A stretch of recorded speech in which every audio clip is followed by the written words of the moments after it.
It's easy to stay booked out in your boudoir photography business when you have a marketing strategy that consistently drives traffic and your website easily turns leads into clients.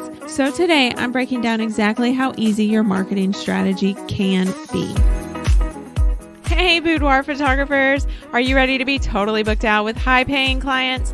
I'm Tracy Lynn, and I went from side hustle photographer to running a $1 million boudoir photography business, working just 30 hours a month. That's right, just 30 hours a month. On this podcast, I tell you how I did it and how you can too. Welcome back. The most asked question that I get as a photography educator is, how do I find and book more clients? And I get that. We all need more clients to pay our bills, right? The problem I see photographers making, though, is that they're focusing on the short term. I need clients right now. They're always in panic mode. Here's the thing. If you're frustrated and you want to quit your photography business because you don't feel like you're booking clients and maybe it should be easier to book out your schedule, look at so-and-so. She's always staying booked out 6 months in advance. Well, I've got news for you. If you're expecting to be an overnight success, it's unfortunately probably not going to happen. That only happens for like 1% of photographers. And here's a secret, that success doesn't even last without strategy. Did you know that it took me 10 months to book my first photography client after moving to St. Louis in 2016? But I never stopped working in those 10 months. Actually, I worked harder, if I'm being honest. I wasn't worried about not booking clients right then. I was more focused on building my business for the long haul. I kept doing the work every single day. Even when I was frustrated and I wanted to quit, I never did. I never gave up. I didn't get distracted by shiny objects, marketing strategies guaranteed to bring in clients ASAP. Instead, I trusted my process, knowing I was building something great. And then I booked one session, and then I booked another, and then I booked another. And the next thing that I knew, I was staying booked out months in advance. It seemed to the outside world that I was an overnight success in St. Louis, like I just came out of nowhere. Everyone in the industry in the area was talking about my business, but I'm here to tell you that was not the case at all. I created this hype around my business over the course of 10 months. And it's lasted for years since. Remember, long-term sustainability is what we're really after. Slow down so that you can speed up. Then build a business that can support you for years. So what I'm doing today is I'm going to break down this strategy, including the hours I spend per piece of strategy at this point in my business, so that you can see how a complete photography marketing strategy really works. The most important piece of my marketing strategy is my high converting website. What I mean by a high converting website is that it takes my lead to a client as soon as possible. Once they land on my website, they know pretty quickly whether or not they want to book a session with me. Now, before I had my website designer redesign my website, my site was just like an online business card with really pretty photos. It was a place for leads to see my work, but to book a session, they kind of had to work for it. And that was fine back in 2016. But in 2023, we want and we need things to be a whole lot easier than that because of like instant gratification, thanks to TikTok, thanks to Instagram. Like everyone gets the things that they want right now. Maybe thanks to Amazon too. And I figured that out around 2018. Thankfully, I was kind of ahead of the curve for that. And that's when I really started playing with like calendars and online booking and trying to figure out what works best for me to make things easier for my clients and for me. But I also realized that my clients had to know a few things before they would actually take the step to book. Thankfully, I knew exactly what those things were because in 2017, I talked to 120 women and I talked them into becoming clients with an in-person consult that lasted anywhere from 20 minutes to an hour. Yeah, I was going above and beyond for my clients, but I used what I knew and I used my clients' exact words to build a website that converts really easily, still to this day. I spend 0 hours on my website each year. It basically takes care of itself. And now that I have a high converting website, I just send all my traffic there. This prevents me from answering the same questions repeatedly since it's answered all there right there on my website. and I never have to convince a client to work with me. They know after they've landed on my website whether I'm the photographer for them. And by the way, here's a fact that you should know. Websites have anywhere from 1 to 5% conversion rate, which is how leads come to the website and turn into clients. If you need to book 10 clients a month with a 1% conversion rate, you have to have 1,000 leads visit your website to book those 10 clients. So you have to have traffic, which is what we're talking about next. If you want to hear more about this, be sure to listen to episode 45 of this podcast. It's called 3 Reasons Your Boudoir Photography Website Isn't Booking Clients. In this episode, I go through the pieces of an actual high converting website. I'll link that in the show notes. The second part of your marketing strategy is search engine optimization, or SEO, and then also ranking on your Google business profile. I'm going to include my blogging strategy here too, because that's what blogs are really for, search engine optimization.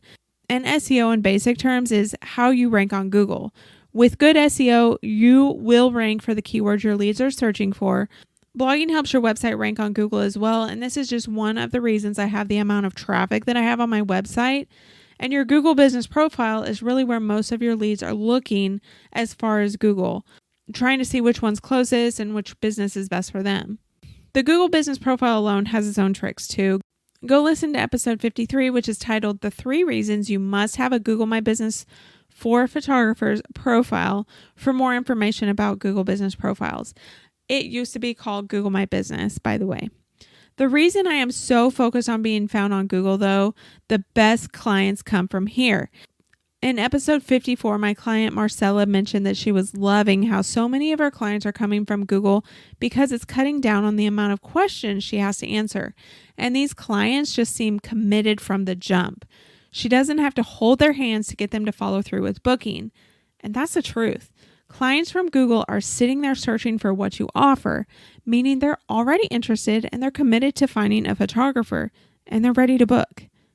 They may not know who they want to book, but if your website is a conversion tool, then when they land on your site, you'll easily take them from a lead to a client with no issue. By the way, I spend maybe 3 hours a year on my SEO strategy, and that's usually just writing a few blogs to keep my website active. That's a very important tip, by the way. Google also wants to make sure that your website is active. If it's not, your ranking will drop. The third piece of my marketing strategy is my referral strategy. I love referrals because the clients who come from referrals are usually pre-qualified, and they trust you because they've either had friends who referred them, and these friends have already experienced what you have to offer, so they know exactly what to expect, how the process goes, and also what their friends spent. Or these referrals may come from businesses that you work with, and your clients definitely trust them, meaning that you've earned the trust of the client as well because they believe the business who referred them wouldn't steer them in the wrong direction.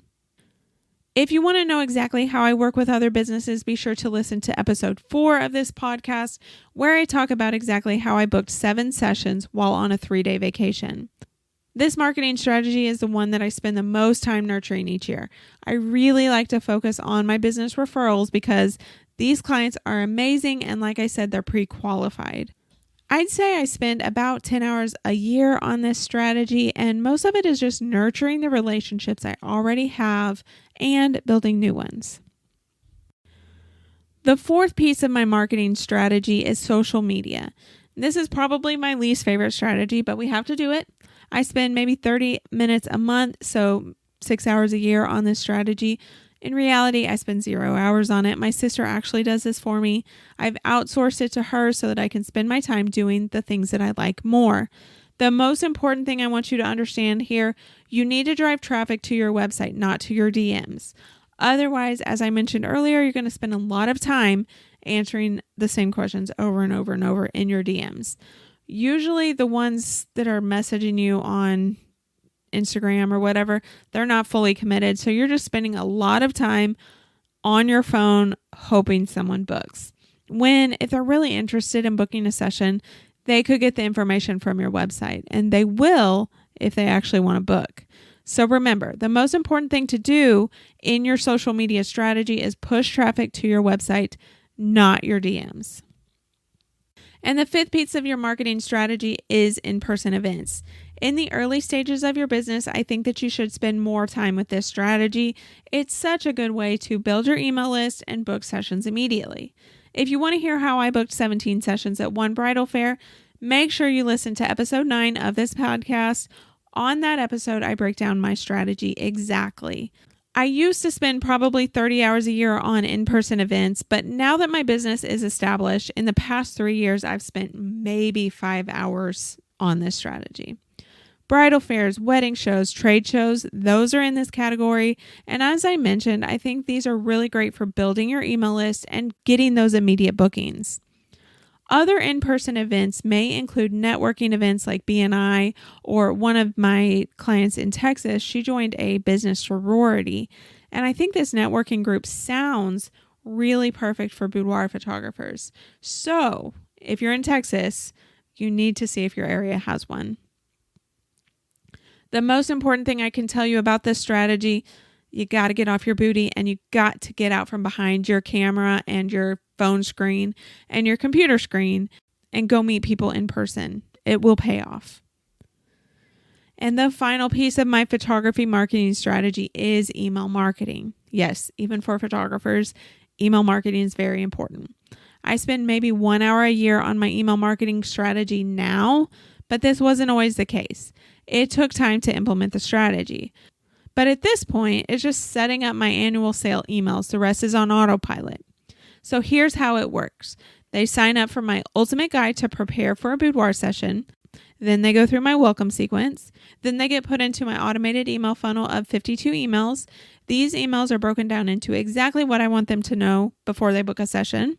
Once they go through this email sequence, if they haven't already booked and if they've actually already booked, they get dropped back to the first email in the 52 email series and go through it again.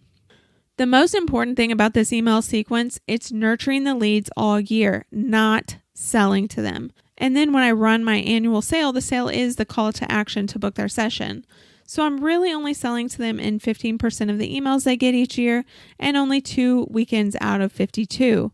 That is so important. You want to make sure that you nurture more than you sell with email marketing. Believe me, I've learned the hard way. I have a few clients that are like, I'm not getting any results at all. But the thing is, you have to nurture your clients before you see the results. So maybe 6 months down the road, you will see the final results of all this nurture sequence. You're not going to see it immediately. So make sure that you are focused on nurturing more than you're focused on selling.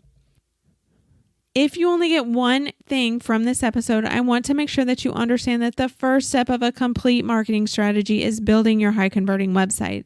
If your website isn't converting, but you're still sending all these leads to it, well, you're going to miss out on a lot of business and you're going to keep spinning your wheels trying to go full time. And it might happen, but it's going to keep you hustling so much if you actually do make it. So before you do anything else, I want you to focus on your website to make sure that it is a conversion machine. Would it help you to see the different strategies I focus on in my totally organic marketing strategy? If so, I want to invite you to download my free PDF, The 5 Tips to Booking Clients Without Facebook Ads. The link is in the show notes.